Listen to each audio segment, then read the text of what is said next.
These Wolfsburg supporters have just had this banner printed. The Aller Ohre Wölfe is the Bundesliga team's biggest fan club, and Lothar Hilmer is its chairman. Now a pensioner, he worked at Volkswagen for 46 years. VW still plays a huge role in his life. My son works there. The whole family works there. We depend on VW. We're hopeful that we'll survive the crisis. Wolfsburg is VW, isn't it? Everything here is VW. Its influence extends for 50 kilometers. Without VW, there'd be nothing going on here, just farming and raising cattle. Without VW, the Wolfsburg top-flight team wouldn't exist either. The Bundesliga club is a wholly owned subsidiary of the VW Group. It's only thanks to the car maker that Wolfsburg could afford, for example, to pay millions for top players like striker Bas Dost. But what will happen if VW has to cut costs? The firm lost 1.6 billion euros last year after setting aside a huge amount to cover the costs of the emissions cheating scandal. So, are the good times over for Wolfsburg's Bundesliga club? I believe there's a feel-good factor at work. And when dark clouds suddenly appear, then people get worried. They ask themselves how this could have happened. Can the problem be fixed? And so forth. For us, VW isn't only figures and the numbers of cars sold. Volkswagen is also our employer.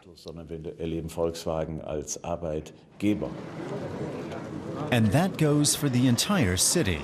More than half of Wolfsburg's 120,000 residents work for the car maker. They've heard enough about the emissions cheating scandal and don't want to talk about it. Some have turned their anger towards America. They drive around in their Dodge Rams, which emit who knows how much pollution, and then they rail against our diesels. Sorry, I just don't get it.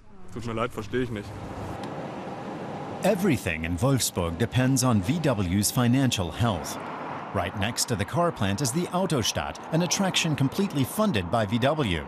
Buyers can pick up their new cars here, but also attend concerts and dance performances. The Feno Science Center also receives money from VW, as does the Badeland Water Park.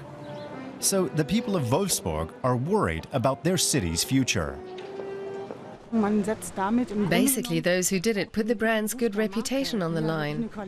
And it really is a quality brand. They went too far and didn't think about this city. Others have just as many skeletons in their closets, yet they condemn us. For decades, the city has enjoyed a steady stream of business tax revenue, hundreds of millions of euros from VW alone annually. But this year, the car maker will pay much less, so the mayor has already slashed city expenditures, and he might have to tighten the belt even more. We assume that we still have 1 or 2 austerity budgets ahead of us, and at some point we'll probably have to go into debt.